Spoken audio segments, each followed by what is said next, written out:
Bonjour, excusez la tenue, je sors de la douche, enfin excusez les cheveux, je sors de la douche et je viens de me prendre en plus la pluie pour accéder à mon lieu de tournage, à mon studio d'enregistrement.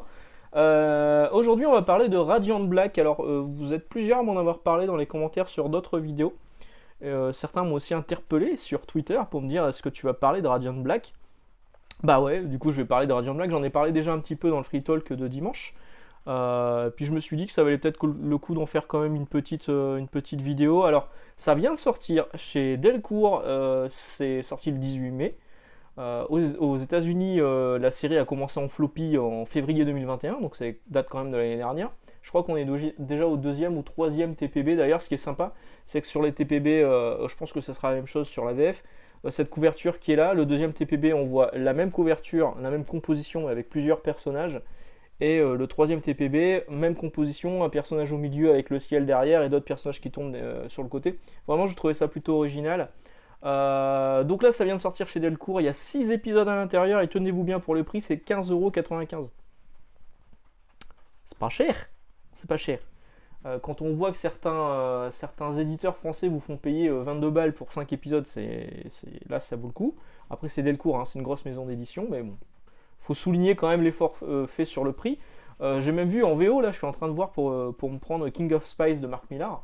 Je le trouve pas à moins de 17 balles. Alors qu'il y a 4 épisodes à l'intérieur. Enfin, je trouve ça hyper cher. De toute façon, je pense que le comics, aussi bien en VO qu'en VF, les prix des matières premières ayant augmenté, ça va continuer à augmenter. Là, on a su aujourd'hui, au moment où j'enregistre, que Bliss allait augmenter le tarif de ses comics Valiant en France, et qu'en plus de ça, ce seront désormais des éditions limitées à 1000 exemplaires. Je peux comprendre. Du coup, je peux comprendre. Après, c'est pas déconnant, c'est plutôt une bonne chose de faire ça. S'ils savent que leur lectorat est d'à peu près 1000 clients sur la France, au moins il n'y a pas de perte. Ouais, ça part pas au pilon. C'est plutôt pas con comme idée. Donc la Radiant Black, on va parler de ça. Ce qui m'a tout de suite intrigué, hein, au-delà des commentaires élogieux que j'avais lus sur le net, c'est cette phrase-là. Le comics de super-héros idéal pour les lecteurs en manque d'Invincible. Je vais pas dire que je suis en manque d'Invincible. Quand j'ai envie de lire du Invincible, je relis mes Invincibles. Parce que j'adore Invincible. Lisez Invincible. Cette citation est de Robert Kirkman, hein, créateur d'Invincible et de Walking Dead. Mais aussi, très bien placé au niveau de l'organigramme des dirigeants de Image Comics. Donc évidemment, il ne va pas dire qu'un titre Image Comics euh, est mauvais, mais bon, c'est quand même intriguant, en sachant que c'est quand même un peu le retour des super slips. Chez les Big Two, on a du mal à créer des nouveaux personnages. Chez Image, ça faisait un moment qu'on n'avait plus vraiment de titres super héroïques, hein. On était sur des titres indépendants avec de l'horreur, enfin, je retrouvais pas ce qui me plaisait à l'époque du tout début d'Image, où c'était vraiment des super slips, hein, moi ce que j'appelle les super slips, et que j'avais retrouvé sur Invincible. Et donc là sur Radiant Black, effectivement, on retrouve un petit peu ce côté super héroïque, mais surtout un côté Power Rangers. Alors pourquoi Power Rangers? Parce que le scénariste Cal Higgins, il est habitué des Power Rangers. En fait, il a été scénariste de la série Power Rangers chez Boom Studio, qui sont disponibles, je crois. Alors, il y a eu le premier tome qui était sorti en VF chez Glénat, euh, mais il me semble que c'est ressorti chez Vestron. Ou Réflexion Vestron, je crois que c'est Vestron. Je dis peut-être une connerie, mais en tout cas, il y a eu des tomes chez Glénat, au moins un tome chez Glénat sur la série Power Rangers scénarisé par Cal Higgins. Cal Higgins, il a aussi fait Rise of Ultraman, dont j'ai parlé il y a pas longtemps dans un free talk, hein. Je voulais pas en faire une vidéo dédiée parce que ça valait pas le coup, parce que c'était vendu 18 balles pour de la couverture souple, et le comic c'était bien mais pas exceptionnel, enfin ça apportait pas grand chose par rapport au mythe Ultraman. Donc Cal Higgins, il connaît un petit peu les héros japonais et l'adaptation des héros japonais à la sauce américaine, parce que pour rappel, Power Rangers, ce n'est qu'une adaptation des Super Sentai japonais, donc Bioman, etc., etc., remontée, avec les scènes d'action qui ont été remontées, en ajoutant des acteurs américains quand ils n'avaient pas le costume. Euh, oui, c'est une escroquerie. C'était juste pour pas mettre d'acteurs japonais, et ben on mettait des acteurs américains quand ils se battaient pas. Puis on refaisait à la sauce pour refaire des scénarios, bref. Donc les Power Rangers, ça a quand même été culte pendant une paire d'années. Il y a eu une tentative de reboot au cinéma qui n'a pas vraiment fonctionné. Mais les comics fonctionnent bien. Et Kyle Higgins était scénariste sur la série Power Rangers. Il a aussi fait du Nightwing. Là, il va bientôt travailler sur une mini-série Darkhawk, le personnage Darkhawk chez Marvel. Qui est pas, c'est pas déconnant parce qu'il fait un petit peu Super Sentai aussi dans l'esprit. En fait, c'est un mec qui enfile un costume intégral, machin. Bref, au dessin, on a Marcelo Costa, que je connaissais pas plus que ça, mais c'est un peu normal. À la base, il était coloriste. Là, il est vraiment. Enfin, il fait le dessin de 4 numéros sur les 6 qui sont proposés.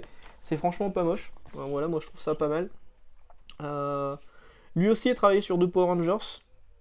Donc on est vraiment dans la lignée Power Rangers. Donc là, l'histoire, c'est l'histoire de Nathan Burnett, qui est un écrivain, je vais y arriver, un écrivain raté qui retourne dans la ville où habitent ses parents, parce qu'en fait il a plus de thunes, donc il retourne vivre chez ses parents. Il y a d'ailleurs des dialogues qui sont plutôt sympas, qu'on pourrait retrouver euh, quand quelqu'un retourne chez ses parents et que le père dit tu ferais bien de travailler, tu devrais prendre un petit boulot histoire de pouvoir payer les factures, même si c'est pas un boulot qui te plaît. Ouais, il y a ce genre de caractérisation qui est plutôt sympa à l'intérieur. Donc il retourne vivre chez ses parents, il retrouve son pote d'enfance qui s'appelle Marshall, qui lui a pas quitté la ville, qui est là, forcément il se prenne une cuite le soir où il arrive, il se retrouve sur une voie ferrée, il y a un truc qui flotte devant les mecs, une espèce de mini trou noir, enfin le symbole que vous avez là. Et donc c'est Nathan qui essaie de le toucher, et boum, Nathan se transforme en une espèce de super-héros. Donc effectivement, ça fait un peu penser à Invincible dans l'esprit de caractérisation du personnage. Euh, et aussi dans... Enfin vraiment, il y a un vrai esprit Invincible, quoi. Moi, je suis pas à l'abri. Là, pour l'instant, c'est juste un emprunt. Vous savez qu'au boulot, j'ai le droit d'emprunter, donc je l'ai emprunté. Mais je pense que je vais craquer et que je vais l'acheter. Donc il retrouve son pote. On va découvrir qu'en fait, il y a d'autres personnages qui ont un peu ce costume-là. Et c'est vraiment le Power Rangers, mais plus adulte. Alors je sais pas ce que donne la dernière série chez Boom Studio. Est-ce qu'ils ont fait un truc plus adulte? Je sais pas, je les ai pas lus. Mais là, clairement, c'est pas les Power Rangers comme moi j'en avais le souvenir. Donc ça fait vraiment Sentai à l'américaine. Il y a un twist au niveau du 5e épisode qui est vraiment hyper intriguant parce que, bon, pour rappel, Marshall il est là, il aurait pu très bien toucher le truc avant son pote Nathan, et on sent qu'il y a peut-être limite une petite frustration pour Marshall de pas avoir touché le truc à la place de son pote. Et il y aura un gros twist au niveau de l'épisode 5. L'épisode 5 sera pas dessiné d'ailleurs par Marcello Costa. Il est dessiné par Eduardo Ferrigato, donc que je connaissais pas non plus, mais c'est pas mal. Mais surtout, moi, ce que j'ai retenu, c'est l'épisode 6, alors qui est pas scénarisé par Kyle Higgins, mais par Sherry Chen, et il y a une raison, mais qui est dessiné par David Lafuente. David Lafuente, moi, je l'aimais beaucoup sur ses Ultimate Spider-Man. Il avait pris Ultimate Spider-Man suite quand ça avait été relancé. C'était pas encore Miles Morales, c'était Ultimate Spider-Man, Peter Parker, Ultimate Spider-Man, bref. Je vous renvoie à la vidéo que j'avais fait sur Ultimate Spider-Man pour que ce soit plus clair. Donc là, c'est un peu une origin story sur un autre personnage qui est là. J'adore le trait de La Fuente, c'est vraiment cool. Et c'est l'origin story, c'est un peu la préquelle d'une série à venir sur ce personnage qui s'appelle, enfin là on le sait pas encore, hein, mais qui porterait le nom de Radiant Red. Radiant Red, là c'est Radiant Black et Radiant Red, qui sera également dessiné, donc cette mini-série sera également dessinée par David Lafuente. Donc c'est plutôt cool. D'ailleurs, on sent que il se passe un truc autour de la série. Elle doit plutôt bien fonctionner parce qu'il y a plein de séries dérivées qui vont débarquer aux États-Unis. Il y a un crossover déjà qui a débarqué qui s'appelle Supermassive, un crossover en 4 ou 5 numéros. Il y a d'autres personnages qui auront leur mini-série, Inferno Girl, Rogue Sun, Radiant Red, Radiant Yellow, une série à venir. Et le personnage qui est là, en fait, quand je l'ai vu, je me suis dit c'est marrant, je connais le design, je l'ai vu quelque part. En fait, oui, il y a une anthologie d'Image Comics qui est sortie pour les 30 ans, avec des mini-histoires et des histoires inédites, comme un peu ce qu'avait fait Robert Kirkman sur Skybound X. Donc des histoires courtes et pour annoncer, pour présenter des séries soit en cours, soit à venir. Et le personnage qui était là, Radiant Black, on le voit en couverture du premier numéro d'Image, donc l'anthologie Image. Je pense que je vais vous la mettre en miniature de cette vidéo, cette image, parce que je la trouve vraiment cool. Donc, Radiant Black, moi j'ai passé un bon moment de lecture. C'est vraiment du super-héros comme j'aime bien, avec en plus un côté Sentai à la japonaise, vu par les Américains. Donc j'ai trouvé ça plutôt bien. Et puis 16 balles pour 6 épisodes, ça me paraît très correct au niveau du tarif. Et en plus de ça, c'est un bon moment de lecture. Bon, au niveau du dessin, c'est vraiment pas mal. Le twist à la fin du 5e épisode donne clairement envie de lire la suite. Euh, donc moi je vais vous le recommander. Ouais. Je peux pas être plus clair que ça. C'est sorti chez Delcourt. C'est vraiment le nouveau super-héros en vogue chez Image Comics. Pour l'instant, ça ne vaut pas Invincible. Et je pense qu'on n'arrivera pas au niveau d'Invincible. Parce qu'Invincible, c'était vraiment un récit au long cours où Kirkman avait vraiment tout pensé dès le départ.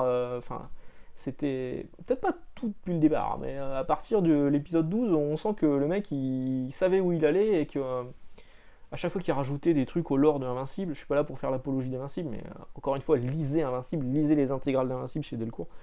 C'est vraiment très très très bien. Et ce Radiant Black, c'est une belle découverte, une belle surprise, et je vous invite à les découvrir également. Voilà, sur ce, je vais vous souhaiter une bonne journée. Nous, on va se retrouver jeudi. Je n'ai pas encore décidé ce que j'allais faire jeudi. Peut-être que ce sera Mutant X, vu qu'on m'a rappelé que j'avais toujours pas fait la vidéo sur Mutant X que j'avais promise. Mais en attendant, je continue de profiter un petit peu de mes quelques jours de repos. Excellente journée, excellente lecture. À bientôt. Ciao.